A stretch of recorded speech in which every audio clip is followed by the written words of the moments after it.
Okay, so this video is going to be about creating an incident report and managing incidents. So we're here on the dashboard. There are two ways that you can go into an incident report. You scroll down on here, and as you see, there'll be a report incident button as a quick action. So you can click on there, and it'll bring it through. Otherwise, you can go safety and compliance. You can go incidents and permits, and you can go into incident reports, and it brings you into the same spot. So just going to walk through this. You pick out who the reporter is. It's going to be me.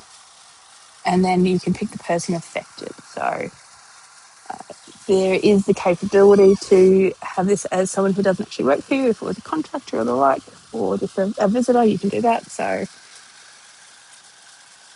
that way you'd be able to, detail the relationship to the business as being a visitor or the like. But we're going to do this as George. We're going to say that this happened this morning on Ironbar. The specific location, you could say exactly which paddock it was. And there's different categories. So a near miss is as important to report as any general incident because it's a near miss. Someone could have been hurt, so you need to put the steps in place to ensure that doesn't happen again. But you've got the ability to add in here a near miss, an injury, and illness. So that may be like a brucellosis or something like that. If an employee has gotten sick based on from their job, there's also property damage and dangerous incident. So you go choose which one of those. So I'm going to choose an injury. And then as you'll see below that, there's a notifiable incident. Now, each state will have slightly different. So in the setup, that's why it's one of the important reasons why you say which state that you're actually in.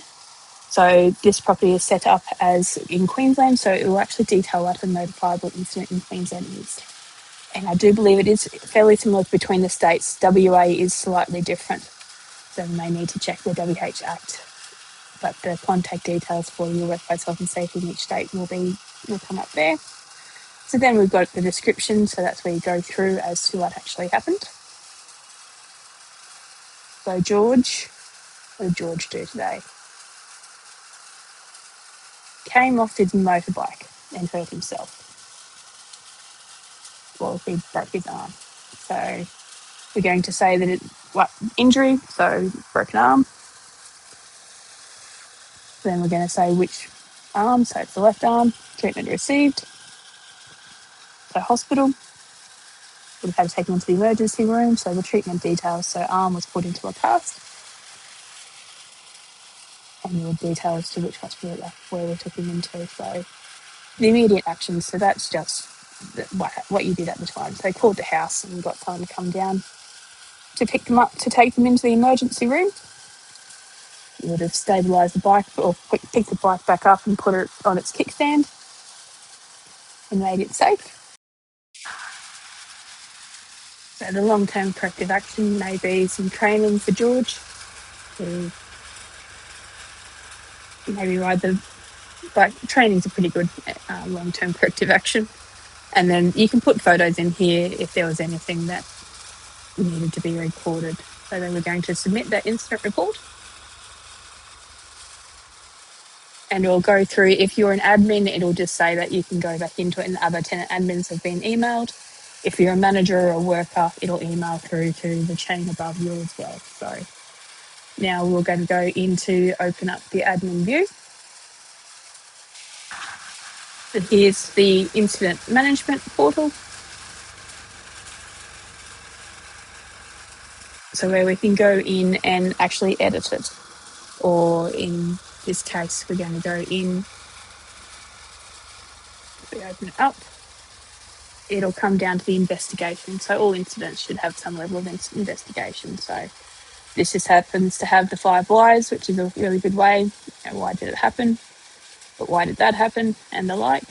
And then you can detail what else may have happened. So in here, you can actually add in a full corrective action as to what needs to happen. So in this one, this was when someone came off a horse, so a horse needs to be worked on before sending out mustering again. So that'll show up in the corrective action. So if we go back into the list, back to the list, you'll see corrective actions over here. So and it's showing what's open, and there's a due date as to when that needs to be worked on before the horse is safe to go back out. So sorry, I've gone into a different incident report than the one that we were actually working on earlier. So that will continue to show in there until it's actually complete. So this is safety.